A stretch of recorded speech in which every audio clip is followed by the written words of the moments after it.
Good morning, folks. This is Greg Judy at Green Pastures Farm. Jackson and I are over here with the bulls, and we're getting some snow.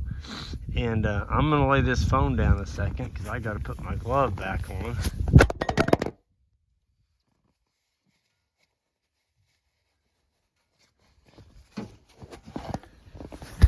Yeah. I laid it down all right. Fell on the rack of my four-wheeler, but I'm back, and I've got my trusty heated gloves on now, so I'm good. It's cold out here and it's wet. It's kind of a wet snow. We got about 4 inches on the ground, and they're calling for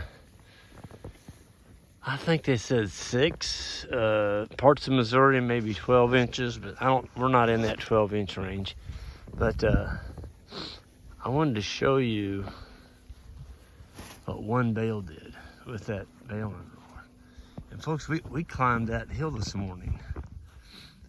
Now it's a sticky snow, and so that four-wheeler, that is four-wheel drive.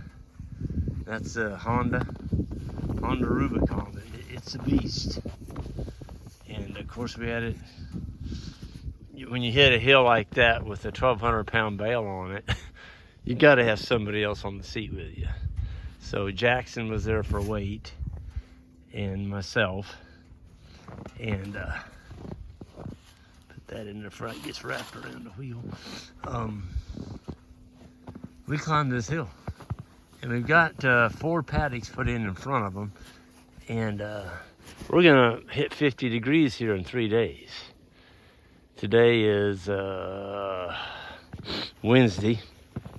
Oh, it's also the last day of our bred ewe lamb sale, and anyway, that's tonight. That finishes up. But anyway, I wanted to show you how far one bale went. Check this out. So we used the pet the cat method. We had the bale on there backwards, and we cut the netting off right up there. I came down through here. So I went back and forth across this ridge. 1, 2, 3, 4, 5, 6, 7, 8, 9, 10. And then I actually came up through here, 11, made a circle, and went back down 12. I made 12 windrows, covered the whole top of this hill. And I hate snow as I get older. When I was a little kid, I loved it. Man, you talk about snowman. This sticky, wet snow, you can make a snowman without even trying hard. And but as you get older, you don't appreciate it as much. It just makes more work. And but it is nice to unroll hay on a good clean snow. You know, gets it off the ground, and the animals have a nice clean surface to eat from. And so we're gonna hit 50.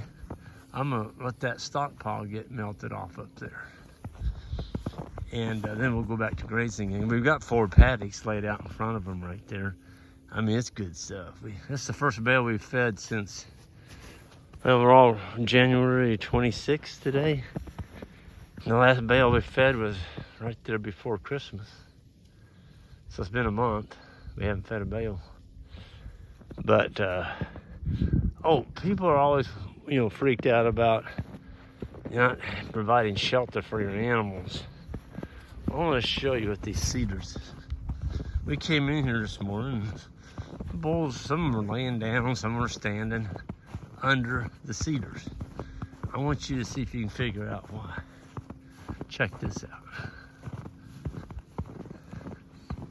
I call them outdoor barns. I mean, look at that. There's no snow under there. This is where your guard dogs, you'll find a guard dog underneath a tree like this when they're running with the sheep. They go find a cedar tree, and they'll curl up, and heck, there's not even any snow under here. And you wonder why. Well, look at all the snow on that tree. And the limbs are touching the ground, which normally they aren't. That's a lot of weight. That's, of course, what takes down power lines. I wanted to show you Now, I had Jackson walk our first poly wire so the bulls don't accidentally move themselves. It had about 2 inches of snow on a poly wire. And it had it weighted down. Now, none of it was touching the ground, but it was close. But it's also got 8,000 volts in it. And if it was touching the ground, it'd have been popping. So I'll show you the difference.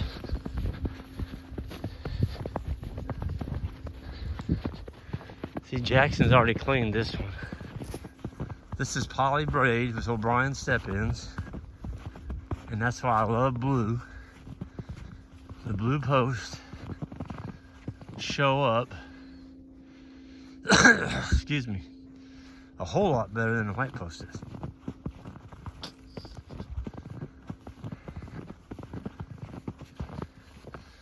That's an old white post.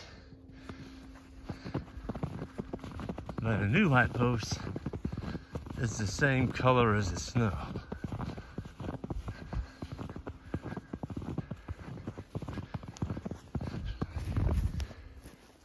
But, so you see how tight this one is. I'm gonna show you one that hasn't been. And we don't have to worry about this one. The bulls can't get to it. Can y'all see a difference? I mean, look at that. It's not touching the ground, but it's close. And over here, it's real close. It's like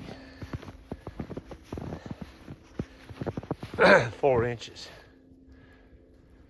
So you just take a post and I'm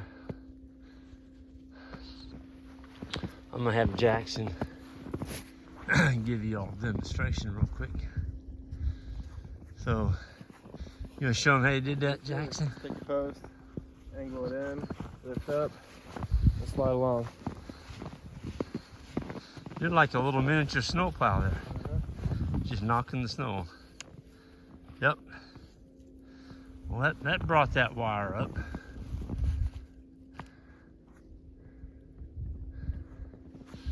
You might tighten that one. Just the rest of it, or no, just tighten it. Show them how we tighten the fence. Pick up the post, horizontal, and twist. I want to take it horizontal. That way, it all stays right in the same spot. Okay. Throw a good twist. Step back in. So you're telling me you didn't have to go to the end and retie it? No, sir. You just took the post and tightened it right there. It's not touching the ground.